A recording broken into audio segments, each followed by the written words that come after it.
Well, hello everyone. Today I am so excited to share with you how to take your notebook experience to the greater level of your classroom and to create a classroom notebook using the OneNote Classroom Creator tool. As you know me, if you ever see me present in person, I like to use my hands and like be woo all over the place with my hands. So today you'll see this little indicator here. You see this little yellow circle here? That's my hands being all animated and stuff. So it may make you a little dizzy, but just imagine it's just my hands being animated. So we're gonna rock and roll with how to begin your OneNote notebook creator. The first thing you need to make sure you are in your OneDrive. And when you're in your OneDrive, you'll see this little gear over here. And if we click on that, that gives us some options. We need to click on Site Contents. When we click on Site Contents, we'll see some different apps that we have in our Site Contents. The one we're going to look at right now to begin this is the OneNote Class Notebook Creator.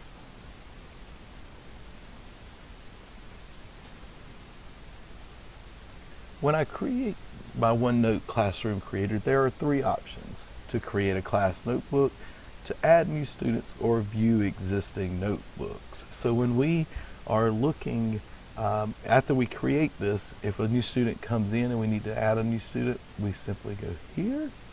If we wanted to check out where our notebooks are right now and the ones we've already created, we would click here. But today we are going to begin by creating our very first class. So we click on Create a Class Notebook, and we're going to name this Technology 101.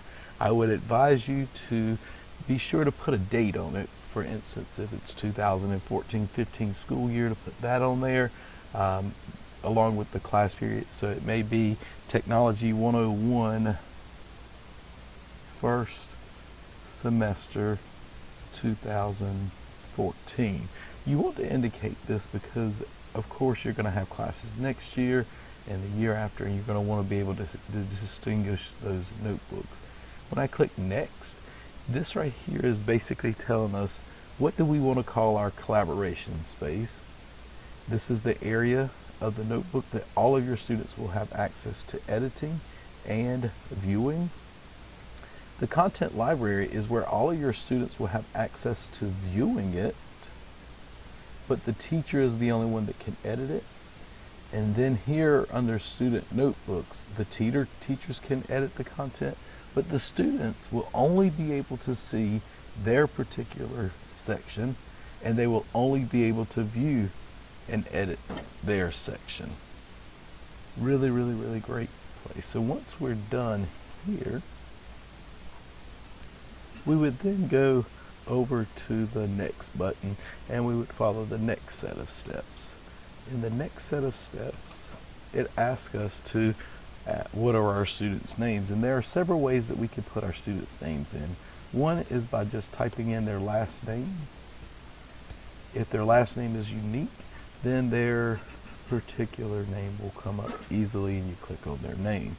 But if they have a common last name such as Smith, comma, you would definitely want to put in the Smith and then a comma space and then find the particular student that you want. And there are still a lot of students with the last name of Smith. So then when we click on their names, and once all of your classes have been created and you've got all your students in, you would then click the next button. And this right here is the next tab. So if you're familiar with OneNote, you will know that the tabs across the top have different are the different sections. When your kids open up their notebook, they're going to see a section with their name on it. They click on that section, and then they would have these four by default. But if I knew that I didn't want to do a quizzes section, but I did want to add a project Dropbox, I could do that. And then when I've created my section headers, I click the next button, and then it gives me a preview of what the teacher's notebook is going to look like. So this would be my notebook. The welcome would be here, my collaboration space, content library, and a list of all of my students. So if I had 30 students, a list of them would be here. And these are the tabs across the top here. And the student's notebook, the students would just see the welcome, collaboration space, content library. They would see their name, and then remember the 4 sections that we created earlier. I'm ready to create this notebook, and I click the create. It takes a few seconds to assign all the permissions to the different classes. And once it does, your students, you would then give your students a link to the notebook. Now that the permissions have been assigned, I get the following message: done. Click the following link to open up the notebook. So if I wanted to see what the notebook looked like, I would do there. But to get my students to access this notebook, they would need to go in here. I would need to copy this link, and then I could post it on my website. I could email it to them, or I could shorten it with a tiny URL or a goo.gl shorteners to get my students to access this particular notebook. So that's the setup for Classroom Notebook Creator.